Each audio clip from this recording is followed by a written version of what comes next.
I am not a nutritionist nor anyone to suggest others. I can only suggest to do your own research. Rather than learning from right choices, I tend to learn from my mistakes. And assuming that foolish dynamic is not the rule of thumb, I choose to share my mistakes so that they may be of use as a learning reference for others.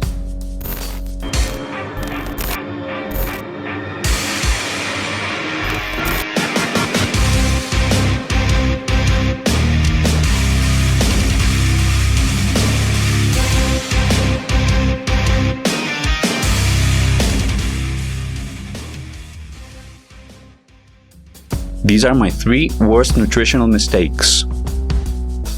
3. Mineral supplements and insufficient water intake.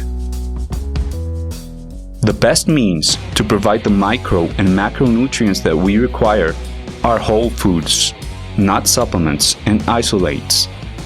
Whole foods are already packed together with the components for proper assimilation. A few years ago, I began to supplement myself with several mineral pills, looking to solve any deficiency that I might have had when trying to gain muscle. My water intake was less than 2 liters per day, doing moderate exercise. An error that had a painful cost: kidney stones. Passing stones from the kidneys to the bladder is an experience that I don't wish for anyone. We must drink enough water. The suggested minimum is 8 glasses a day. But if we exercise, the temperature is high, and especially if we consume mineral supplements, we must inform ourselves about a more appropriate hydration.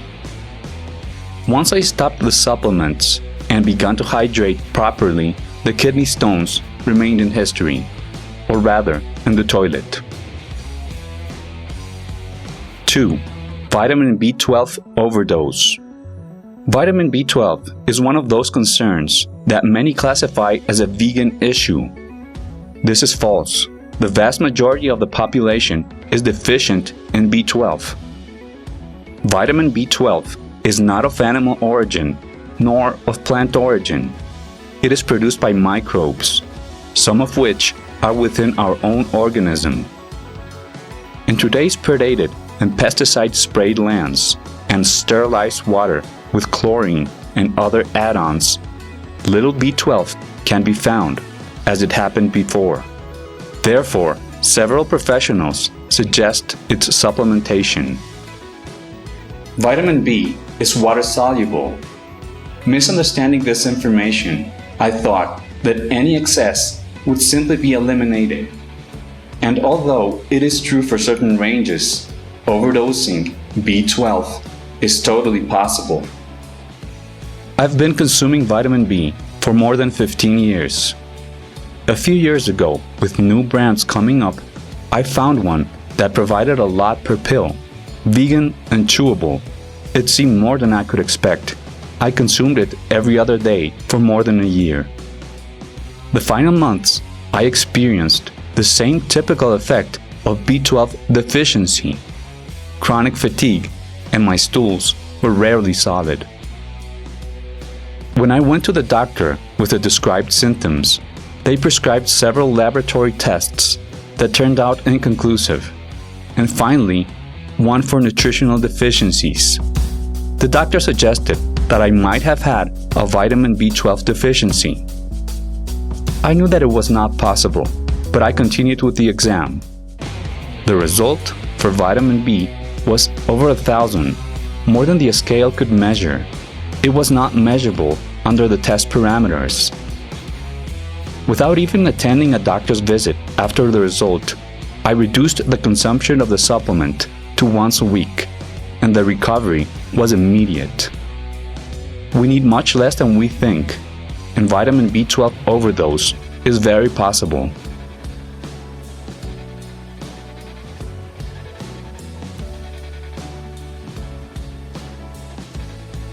One, sodium restriction, an imperative mineral for our health. A lot of the media is dedicated to attack salt consumption. when the reality is that its deficiency is much more dangerous than its excess. One of the characteristics of sodium is fluid retention. Bodybuilders and fitness people reduce its intake before an event or a photo shoot. This helps with dehydration and muscle definition. Some years ago, as a weightlifting beginner, I decided to try salt restriction along with a weight exercise routine and diet for muscle definition. As a matter of fact, restricting salt works for definition. But every professional knows that it is not a state that should be prolonged because it is very unhealthy. Immersed in my vanity, after fulfilling the initial plan, I decided to retake the sodium only partially, restricting a significant amount, basically not adding salt to any food for the long term. I stayed for several months with considerably more definition than I had been able to maintain before, but little by little, serious effects showed up. 1. Chronic increasing fatigue and overall weakness. 2. Bone demineralization and joint pain, which I speculate triggered some injuries. About after a year, I had to put an end to my ignorance, as usual for me after getting injured and hitting bottom. Increasing the amount of sodium did the trick to solve the fatigue and weakness in little time, but injuries and joint problems took a lot longer to improve. Sodium deficiency is very dangerous for bipeds. A restriction or reduction, if necessary, can only be practiced for a short time. Except for kidney stones, it is worth mentioning that these nutritional errors weren't diagnosed by physicians. Although I did visit several, they failed to find the cause of the symptoms I presented, which is why, in this case, investigating trial and error proved to be more effective.